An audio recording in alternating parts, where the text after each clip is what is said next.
By the beginning of the 20th century, the age of exploration was practically finished. There were almost no more unexplored territories on Earth. Only a few hard-to-reach corners were still waiting to be explored. One of these was the South Pole. A British team, under the leadership of Captain Robert Falcon Scott, embarked on an expedition to be the first to arrive at the uncharted South Pole. They set out through the freezing blizzards and storms of the Antarctic, braved the weather and the elements to reach their goal and be the first to do so.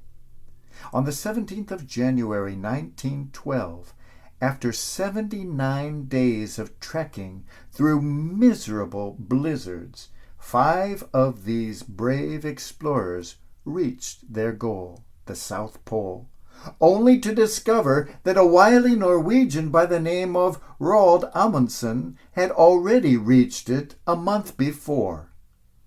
They were cruelly disappointed. They had braved all those dangers, and yet they were not the first to reach the goal. So these 5 brave explorers set off to go back home. The return trip was even worse than the trip to the pole. The blizzards were frightening, the storms terrible, and the cold truly bone-chilling.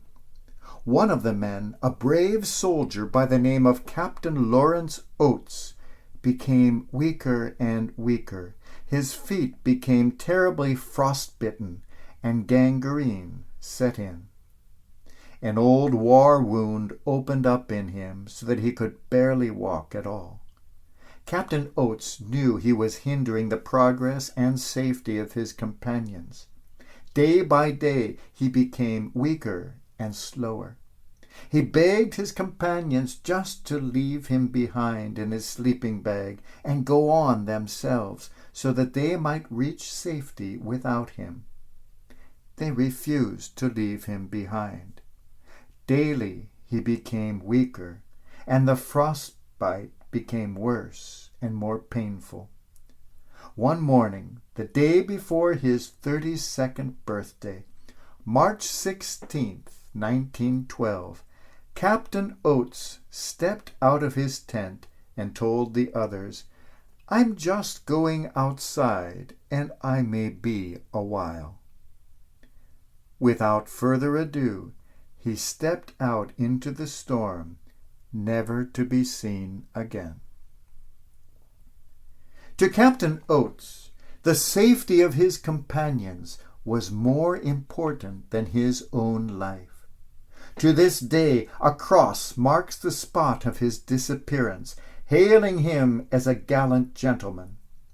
Captain Oates is remembered as a hero because he put the welfare of others ahead even of his own life. He realized the truth that we must step outside of the tent of our selfishness in order to discover and indeed enter the kingdom.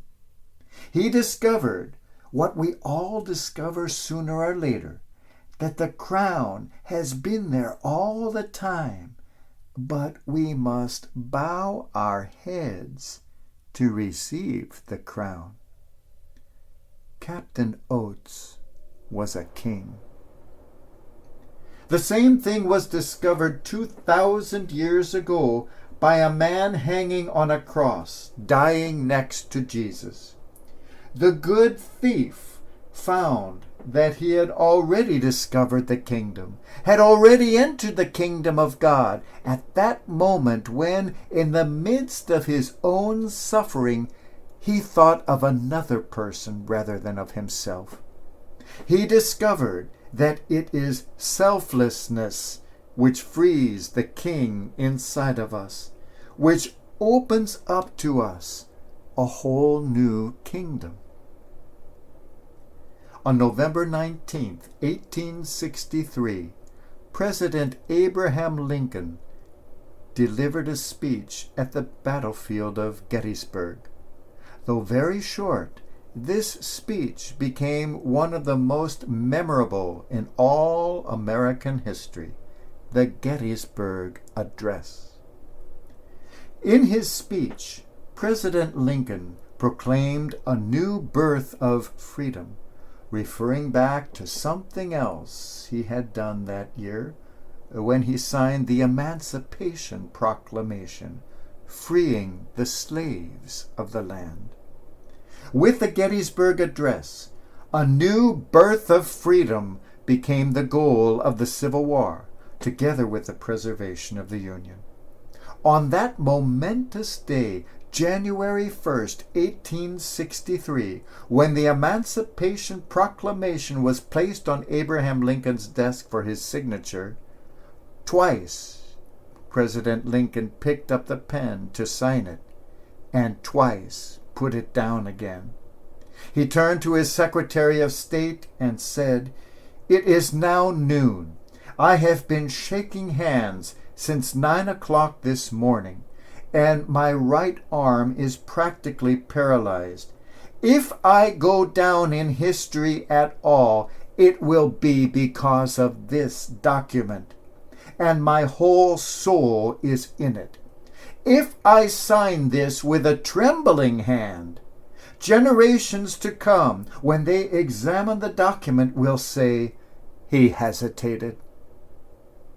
With that, the president picked up the pen for the third time and slowly and very firmly affixed his signature. The Emancipation Proclamation not only freed the slaves, but even more so freed the king inside of Lincoln. As long as he allowed fellow human beings to remain in chains, the king inside himself also remained in chains. As soon as he picked up his pen for the liberation of others, a whole new kingdom opened up to him, the reign of God, and the king inside him was freed. The Emancipation Proclamation was only the beginning of the liberation. 100 years later, on June 11th, 1963, another president by the name of John F. Kennedy addressed the nation on national television, speaking of civil rights and calling to mind the Emancipation Proclamation. President Kennedy said, 100 years of delay have passed since President Lincoln freed the slaves, yet their heirs, their grandsons, are not fully free. They are not yet freed from the bonds of injustice. They are not yet freed from social and economic oppression.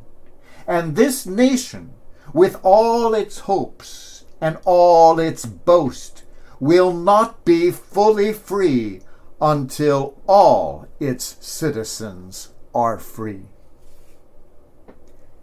In the same speech, President Kennedy announced that he was introducing into Congress sweeping civil rights legislation. The struggle for liberation continued. Like President Lincoln, President Kennedy was also assassinated in the midst of his struggle for the liberation of his fellow human beings on November 22, 1963. But it was this impassioned speech of June 11th which ensured the passage of the Civil Rights Bill after Kennedy's death. In our own day as well, in every corner of the globe, yes, even in our own church, the struggle for equality and liberation goes on. We can choose to ignore the plight of others. We can choose to focus instead on our own struggles, our own sufferings, for which of us does not find himself at times hanging from the cross? But suffering is not a call to become another wounded whiner crying out, "Why me?"